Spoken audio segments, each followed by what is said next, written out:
건으로 넘어가겠습니다. 다음은 부처보고 있겠습니다. 먼저 부동산 정책 관련해서 국민의견 수렴 계획에 대하여 재정경제부 장관, 국토부 장관, 금융위원장께서 순서대로 보고해 주시기 바랍니다. 예, 재경부 장관입니다.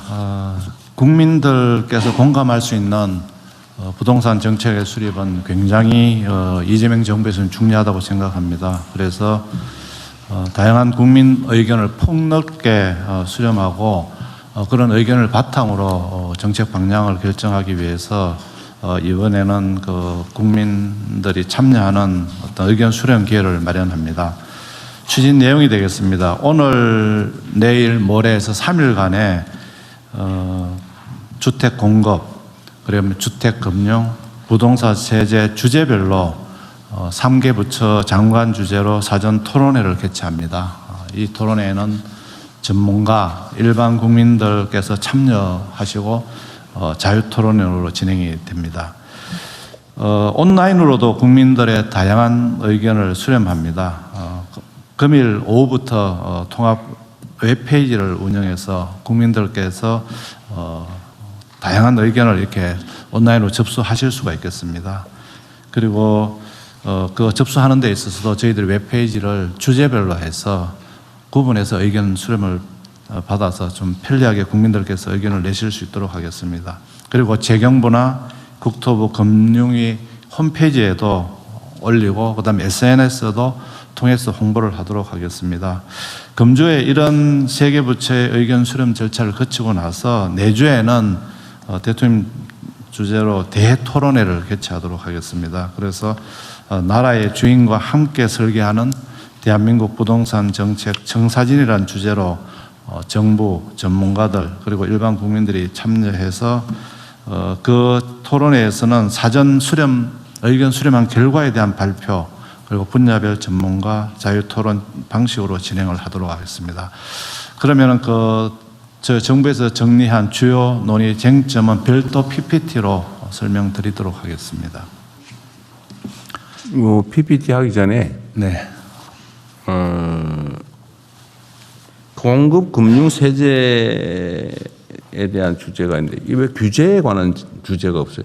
규제에 관해서는 어디서 논의합니까? 예를 들면 뭐 좀 규제 제도 있잖아요. 규제도 공급 같으면 공급을 하는데 규제가 사람들 그렇게 못 알아들을 것 같은데. 네, 같이 포함해서 하는 걸로. 네, 그건 명확하게 표시를 해주면 좋을 것 같아요. 그러니까 네. 그다음에 규제 제도. 금융도 대출을 제한한다는 게 국민들은 다 규제로 생각하고 있습니다. 그래서 근데 제가 말하는 건 예를 들면 뭐 무슨 지역 지정 허가제도 뭐 이런 거는 네. 공급 금융 세제에 안 그 안에 넣어서 들어가긴 하는데 그렇게 생각이 잘 안 될 것 같아요. 네, 알겠습니다. 그럼 가로 열고 하나 해주세요. 네네. 네. 공급에다 그만 하든지. 네. 관련이 공급하고 관련이 있겠네요. 예. 공급에다 가로 열고 더하기 규제. 규제. 금융도 갈로 더하기 규제 이렇게 하도록 하겠습니다. 금융은 당연히 금융의 본질은 규제니까. 네. 세제도 마찬가지고. 네, 그거 하고 네. 통합 홈페이지에 운영을 한다는데 그 왜 홈페이지 표시가 없어요? 통합 홈 아직 안 만들었어요? 만들어놨는데 오늘 토론회를 거쳐가지고 좀 정리 다시 한 다음에. 다시 한 다음에. 알았습니다. 네, 말씀하십시오. 네.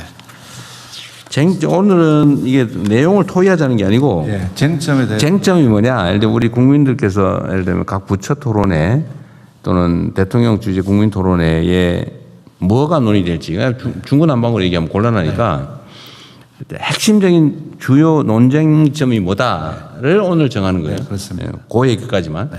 예. 그래서 그런 얘기하면 이제 밤새야 되니까 그건 나중에 하고 오늘은 뭘 얘기할 거냐. 네. 그래서 오늘 이제 저희들이 제시하는 이 쟁점 이외에 국민들께서 보시고 또 쟁점이 있다고 있으면, 올려주시면 또 저희들 정리하도록 하겠습니다. 이게 너무 많으면 안 돼요. 하여튼 쟁점이라고 하는 게 주요 쟁점이라 해야 돼요. 이렇게 다툴 건 무지하게 많죠. 이거는 대한민국의 최대 문제가 부동산 아닙니까? 네. 이게 워낙 복잡하고 또 예민하고 네. 또 아주 사소해 보이는 것도 엄청난 영향을 미치는 중요 의제라서 근데 얘기하자면 끝이 없는데 또 어쨌든 중요한 거 그중에 이런 걸 뽑아야 얘기가 돼요. 안 그러면 입구도 못 들어가고 싸우다가 거기서 쓰러져 가지고 네. 얘기를 하나도 못하는 경우가 발생해요. 예, 그러면 먼저 주택 공급 분야에 대해서 국토부 장관님께서 설명해 주시기 바랍니다. 예, 국토부 장관입니다. 주택 공급 관련해서 크게 7가지 쟁점을 정리했습니다. 첫 번째로는 민간 재개발 재건축 활성화를 위한 규제 완화입니다. 도심 공급을 위해서는 용적률 상향, 대출 규제 완화 등을 통해서 정비 사업을 적극적으로 활성화해야 한다는 의견이 있습니다. 반면에 인근 지역 투기 수요를 자극할 수 있다는 점, 멸실되는 주택을 고려하면 순수하게 추가되는 공급 물량은 제한적이라는 점 등을 감안해서 신중 검토 의견이 있습니다. 두 번째로는 용산 국제업무지구 등 도심 유휴부지 활용입니다.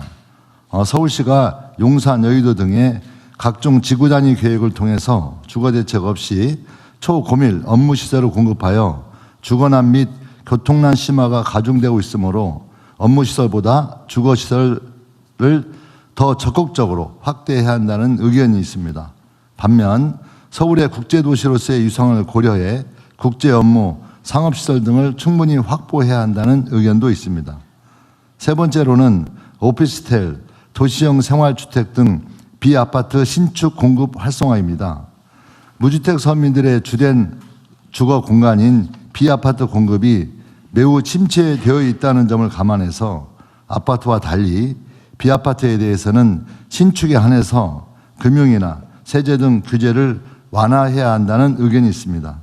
반면 다주택 소유는 신축이나 비아파트 여부와 상관없이 예외 없이 규제해야 한다는 의견도 있습니다. 네 번째로는 도시 건축규제 유연화입니다. AI 혁명 등 시대 변화를 고려해서 공실 상가나 준공업지역 등을 주거 용도로 적극 전환해서 활용할 수 있도록 기존 도시의 건축규제를 유연화해야 한다는 의견이 있습니다. 반면 도심 난개발 방지를 위해서는 용도지역 등 기존의 규제 체계를 유지해야 한다는 의견도 있습니다. 다섯 번째로 공공과 함께 임대주택을 공급할 민간 임대주택의 공급 주체입니다. 일정 규모 이상의 법인을 중심으로 임대주택을 공급하도록 유도하여 기존 개인 다주택자를 대체하자는 의견이 있습니다. 반면 전월세 시장 안정을 위해서는 소규모 주택은 개인 임대도 일정 부분 역할을 할 수 있도록 제도를 설계해야 한다는 의견도 있습니다. 여섯 번째로 공공임대와 공공분야의 공급 비중입니다. 목돈을 들여 주택을 구입하지 않고도 장기간 안정적으로 거주할 수 있도록 공공주택을 임대 중심으로 공급해야 한다는 견해가 있습니다. 반면 내 집 마련 수요를 충족하고 기존의 주거사다리 체계가 작동할 수 있도록 분양 중심으로 공급해야 한다는 의견도 있습니다. 마지막으로 수도권 수요 분산입니다. 서울 내 주거 수요가 여타 수도권이나 지방으로 분산될 수 있도록 공공기관뿐만이 아니라 서울에 과도하게 집중된 민간 업무시설의 지방 이전을 유도할 필요가 있다는 의견이 있습니다. 반면 이전 부지에 대해 다시 주택이 공급되거나 글로벌 기업 본사가 들어올 경우에 수도권 집중 완화 효과가 크지 않다는 견해도 있습니다. 이상 주택 공급 분야 주요 쟁점을 보고드렸습니다. 네, 이게 어쨌든 국민들께서는 좀 알기 쉽게 좀 표현을 하려고 노력하신 것 같아요. 예. 그래도 어렵네. 네. 네. 규제 완화를 통해서 집을 많이 규제를 용적률을 막 풀어주면 집이 더 늘어나지 않냐. 그런데 그렇게 하면은 집값이 폭등하는 원인이 된다. 네. 뭐 이런 거에 대한 논쟁거리군요. 네. 네, 어쨌든 요 관심 있는 분들께서는 요 얘기 말고도 공급에 관한 논쟁거리가 있으면 한번 제안도 해주시고, 그리고 이거 가지고 토론 주제하실 때 좀 참고하셨으면 좋겠는데, 이게 이제 의견이 갈리잖아요. 의견이 갈리면은 어떤 주장이 더 합리적인지의 판단은 일단 국민들께 맡기는데, 그러나 최종 결단은 결국 정부 책임자가 하는 거죠. 네, 그렇습니다. 네. 그래서 의견을 최대한 많이 들어본다. 네, 최대한 듣고 또 가능하면 그 합리적인 의견으로 결정하도록 하겠습니다. 그리고 결국 사실 상당 부분은 결단의 문제이긴 해요. 자, 그다음에 금융 분야. 네, 금융위원장입니다. 금융 분야 말씀드리겠습니다. 금융 분야는 크게 말씀드리면 기본적으로 필요한 부분은 좀 대출 규제를 완화해달라 이런 의견과 지금 부동산 시장 안정을 볼 때는 현행을 유지해야 된다 아니면 더 강해야 된다 뭐 이렇게 크게 대립이 되고요. 뭐 영역 분야를 어디까지 볼 거냐 뭐 이런 분야가 가장 큰 골자가 되겠습니다. 세 가지 정도인데요. 첫 번째는 청년들 실수요자 지원을 위한 대출 규제 조정 및 정책 대출 확대 필요성 비슷합니다. 실수요자 내 집 마련을 위해 주담대 대출 규제라든지 정책 모기지 기준 조정 좀 풀어달라 이런 부분이 있고요. 반대로는 지금 주택시장 자극 우려가 있는데 현행을 유지해야 된다. 일부는 또 더 강화해야 된다. 뭐 이렇게 팽팽히 맞서고 있습니다. 두 번째는 전세 대출을 어떻게 볼 거냐입니다. 그래서 한쪽에서는 결국 이게 무주택자 자금 지원을 위한 거니까 이런 부분에 대해서는 손대지 말라. 뭐 이런 부분이 있고요. 결국 전세 대출이라는 것들이 전세 매매 가격 견인 효과를 통해서 갭 투자라든지 이런 걸 통해서 부동산 시장을 자극하기 때문에 역시 이런 부분도 규제를 강화해야 된다. 뭐 이런 의견들이 있습니다. 세 번째는 이주비 대출 규제 관련입니다. 정비사업 조합원들이 원활한 이주를 통해서 이렇게 되면 공급이 좀 더 확대되는 거 아니냐 이런 부분 좀 풀어달라 뭐 이런 부분이 있고요. 이것 역시 투기소와 연계되어 있기 때문에 이런 부분을 방지하고 정책 일관성을 위해서는 현행 기준을 좀 유지해야 된다. 뭐 이런 것들이 가장 주요한 의견들이 되겠습니다. 금융 분야의 주요 쟁점이 이것밖에 없어요. 생각보다 간단해 보이는데. 세부적으로 들어가면 복잡하겠죠. 네네 더 많은데 일단 여기서 보고 의견은 계속 수렴하고 그렇게 하겠습니다. 네. 예, 다음은 부동산 세제입니다. 첫째, 부동산 세제 전반에 와서 좀 철학적인 문제입니다. 이 부동산 세제 개편을 해가지고 부동산 시장이 안정이 되겠느냐, 또 이게 이렇게 했을 때 부동산 세제의 목표가 뭐냐. 그래서 저희들은 이 과세 제도의 합리화로 보고 있습니다만 시중에서는 또 자꾸 집값 잡기 위해서 세제하는 걸로 이렇게 오해하는 측면이 있어서 이 부분에 대해서는 저희들이 좀 설명을 드릴까 하고 있고요. 또 이렇게 세제를 올렸을 때 주택시장이 안정이 되냐 안 되냐 여기도 논란이 많은 것 같습니다. 그래서 저희들은 여러 번 말씀드리지만 세제라는 게 주택 가격을 안정화시키는 게 아니고 부동산 시장의 어떤 왜곡 또는 어떤 비합리적인 부분을 좀 이렇게 개선하는 측면의 세제를 운영하겠다는 말씀을 드리겠습니다. 그리고 또 이 부동산 세제를 개편하다 보면 임차인한테 전가가 된다. 그 소유주들한테 세금 부과해봤자 임차인한테 전가되면 임차인만 손해보니까 이걸 왜 자꾸 건드리려고 하느냐 하는 그런 이슈가 있다고 보여지고요. 두 번째로는 이제 부동산 세부담을 왜 동일하게 하느냐. 지역은 죽겠는데 가격도 올라가지도 않고 계속 내려가는데 세금 내라 그러고 저 올라가는 지역이 좀 많이 거두고 좀 내려가는 지역은 좀 깎아주고 이렇게 좀 차등화해야 되지 않느냐 그런 의견도 있는 것 같습니다. 그리고 세제 시행에 있어서도 어느 날 느닷없이 하니까 나는 미리 보유세 강화한다 그러면 팔려고 나는 돈 낼 돈이 없어서 팔 기회를 줘야 되는데 느닷없이 어느 날 갑자기 딱 해가 정부가 갑자기 발표하고 또 시행을 또 한 몇 개월만 하다 보니까 준비가 안 된다는 그런 논란이 있다고 생각됩니다. 그리고 보유세 관련해서는 첫 번째 이제 부동산 보유세가 어느 정도가 적정하냐, 이제 재산세, 종부세를 포함해서 선진국마다 나라마다 다 역사에 따라서 다 다릅니다. 이제 그런데 한국은 그러면 얼마를 좀 해야지만 적정하느냐 하는 그런 이슈가 있고요. 그다음에 종합부동산세로 넘어와서는 왜 주택수가 나는 주택수가 3개인데 하나에 1억, 1억, 3억이고 저 사람은 하나에 30억짜리 들고 있는데 왜 나는 다주택자라 그러고 저 사람은 1주택자라 그러느냐 하는 이런 이슈가 또 제기가 됩니다. 그리고 실거주, 비거주, 다주택자인데 나는 내 집 하나 사가지고 50년 살았는데 저 사람은 집도 살지도 않고 하는 거 왜 똑같이 차별하느냐.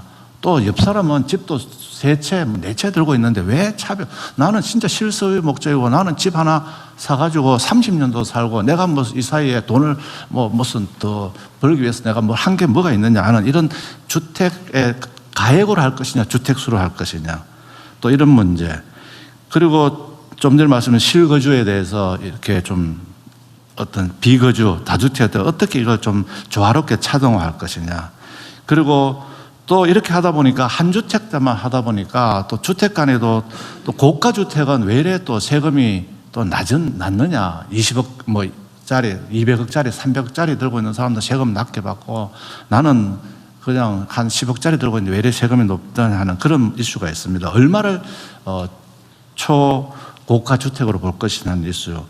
그다음에 종합부동산세는 이 부동산에 대해서 세금을 거두는데 왜 엉뚱한 데 쓰느냐. 좀 주택을 늘린다든지 이 주택 임대차 시장을 어떤 뭐 개선한다든지 이런 데 좀 써야 되지 왜 다른 쪽에다 쓰느냐 하는 그런 이슈가 있다고 보여집니다. 다음 쪽입니다. 양도세입니다. 양도세 같은 경우도 장기 보유 특별 공제에 있어서 실거주한 사람은 내가 올해 실제 거주해서 장기로 이렇게 혜택을 받아야 되는데 비거주하는 경우 어떻게 똑같을 수 있느냐 하는 그런 이슈가 있고요. 그다음에 또 초고가 주택은 장기 보유 특별 혜택을 80% 해주다 보니까 그 양도 차익에 대해서 너무 80%는 빼주고 나니까 세금을 좀 적게 낸다는 그런 또 얘기도 있습니다. 그리고 양도세 자주택자 중과 제도를 좀 너무 갑자기 이렇게 폐지하다 보니까 8개를 놓쳐가지고 또 한다는 그런 유지의 필요성도 제기가 있고요. 특히 고령자들 같은 경우는 나는 지금 들어오는 세금, 수입도 없고 지금 집 하나 들고 가지고 20년, 30년, 40년 살았는데 여기다가 양도세 다 하고 나서 다른 데 가려고 그러면 집 하나 양도세 나고 나면은 집도 못 사고 전세 자금 구하는데도 그렇게 넉넉하지 않다 이런 주장. 그리고 장기 거주자 아까 말씀드린 장기 거주자에 대한 혜택은 있어야 되는 거 아니냐. 그리고 지방 이전으로 내가 수도권을 좀 벗어나서 지방으로 가려고 하면은 좀 인센티브를 줘야지 내려가지. 그렇지 않고 뭐 인센티브 없으면은 수도권에 계속 살려고 하는 이제 그런 부분에 특례 필요성도 얘기가 되고 있습니다. 그리고 보유세 관련해서는 양도세를 올리면은 보유세를 올리면은 좀 양도세는 깎아줘야지 되지. 보유세도 올리고 양도세도 올리고 하면 내보고 죽으란 말이냐. 나를 어떻게 하는 말이냐. 나는 모르겠다. 뭐 이런 식도 얘기도 나오고 있습니다. 그리고 취득세 관련해서도 좀 작은 주택, 서민 중산층 이런 쪽은 좀 대폭 인하해주고 또 자주택자라든지 또 고가주택 같은 경우는 조금 높여서 차등화해야 되지 않느냐 이런 쟁점이 있습니다. 그래서 저희들은 최대한 많이 이렇게 쟁점을 뽑았다고 생각합니다만 추가적으로 의견을 더 주시면은 더 넣어서 하도록 하겠습니다. 우리 부총리님 말씀 들어보니까 예. 요 얘기하는 데서 약간의 그 한쪽 편중이 있는 느낌. 그렇습니까? 아닙니다. 저는 양쪽을 본인의 노후를 대비한 뭐 그런 감정이 약간 한쪽에 들어있는 느낌이 싹 들었어, 그죠? 좀 느껴집니다. 아닙니다. 저는 공정하게. 사람이 그런 게 없을 수가 없죠. 나도 집 하나 있는데 나중에 어떡하지? 뭐 그런 게 살짝 느껴졌다고 말이에요. 아이고, 죄송합니다. 어쨌든 이런 쟁점이 이렇다 그런 얘기죠. 주요 쟁점이니까. 근데 저기 나중에 우리가 한번 해볼 건데 내가 제일 궁금한 게 그런 거 하나 있어요. 우리 지금 실시간 누가 체크하고 있죠? 열심히 모니터링하고 있습니다. 네. 그 우리가 뭘 하냐면은 이쪽에 동의하면 1번 눌러주세요. 저쪽에 동의하면 2번 눌러주세요. 이런 거 많이 하거든요. 내가 이 중에 딱 한 개만 해보고 싶은 게 하나 있는데 네. 우리가 대체적으로 이제 공감되는 게 있거든요. 아니 1주택에 실거주하는 내가 진짜 쓰는 또는 쓰려고 사놓은 잠깐 비워놓은 일시적으로 비거주하지만 내가 주거용으로 사놓은 내가 살려고 사놓은 집 한 채 이거에 때문에 내가 고통받으면 안 된다는 생각은 되게 공감하잖아요. 근데 그 중에 어떤 게 있냐면 소위 똘똘한 한 채 뭐 이래가지고 지금 아주 오랫동안 축적된 우리 사회 문제인데 여기는 통상적인 한 채는 모르겠는데 소위 초고가 막 100억 막 이래야 하는 집에 대해서 그 실거주 1주택이라고 거의 감면해주는 이거 똑같이 하는 게 맞냐 이런 논란이 있는데 제가 지금 혹시 방송 보시는 분 우리 국민 여러분 중에 제가 1번, 2번 누르기 한번 해보겠습니다. 네, 이 실거주 1주택인데 초고가 주택에 대해서는 통상적인 보호보다는 좀 추가된 보유 부담을 하는 게 좋겠다. 초고가에 대해서는 좀 차별적으로 부담시키는 게 좋겠다에 동의하시면 1번, 그거 아니다 2번 한번 눌러주시면 좋겠습니다.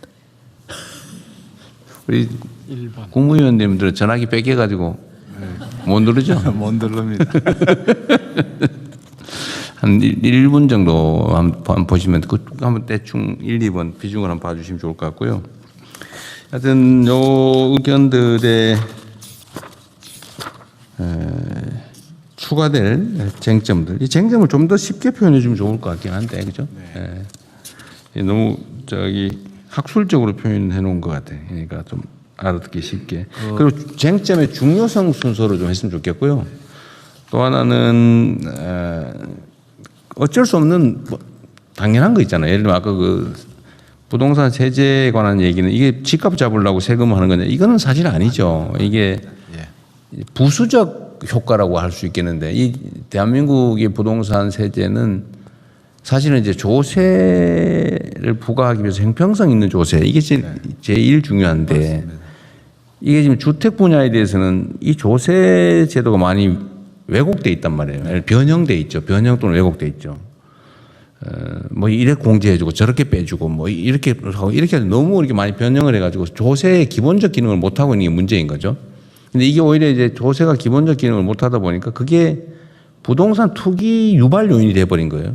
네. 이 정상화가 필요하다. 맞습니다. 이걸 통해서 집값을 뭐 눌러보겠다. 뭐 그거는 1차 목표는 아니고 정상화가 1차 목표고, 두 번째는 부수적인 투기 유발 이 부작용을 좀 완화해야 되겠다라는 점을 좀 이해해 주시면 좋겠어요.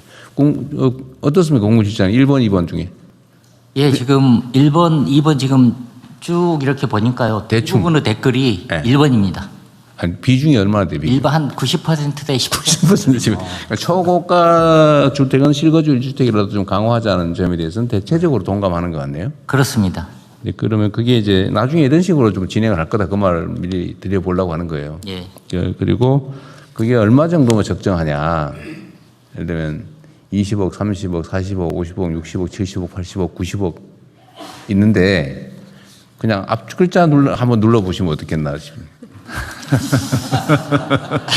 아니 1, 2, 3, 4, 5, 6, 7, 8, 9까지 선택은 100억 넘는 거는 뭐 90억까지 시가 기준으로. 예, 10억, 20억, 30억. 이 안에는 하면 안 된다는 0번으로.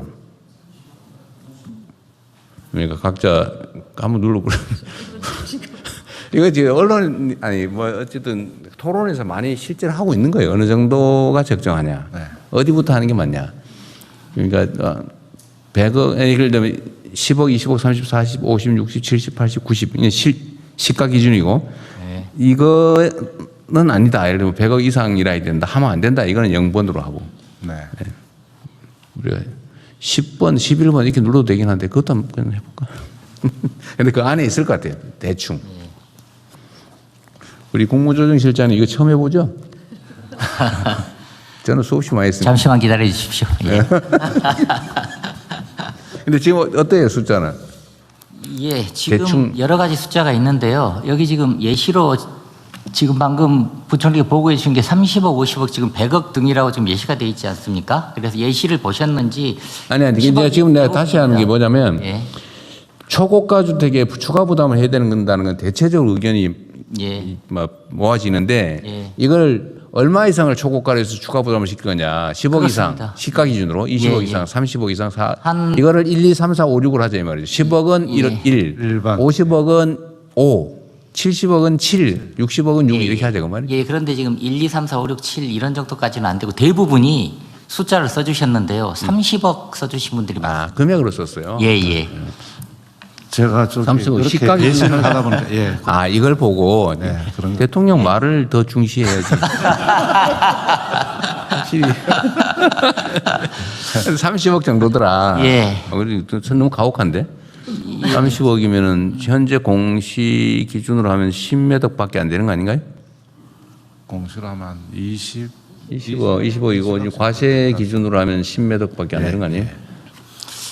우리 예. 국민들께서 너무 예, 지금 너무 저기 국무회의를 보고 계시는 국민들이 많으시긴 한데요. 지금 대다수 국민들은 아니시기 때문에 실제로 이렇게 부처에서 의견을 수렴하는 그래도 과정에서 그거 한 10,000명 보고 있을 거 아니에요? 폭넓게 해보면 조금 더 국민 의견을 정확하게 반영할 수 근데 있습니다. 그 중에 제일 많은 게 30억이에요? 그렇습니다. 의외네. 한 50억 할 줄 알았는데. 20억도 네. 꽤 많습니다. 20억도 많아요? 예. 그거 하면 우리 큰일 날 것 같은데. 네, 제가 드릴 말씀은 없는 것 같습니다. 아, 여기 20억 넘어요? 집 없어 이제. 집 한 채 있습니다. 근데 20억 넘습니다. 네. 네, 자 여기까지 하고 이거는. 네.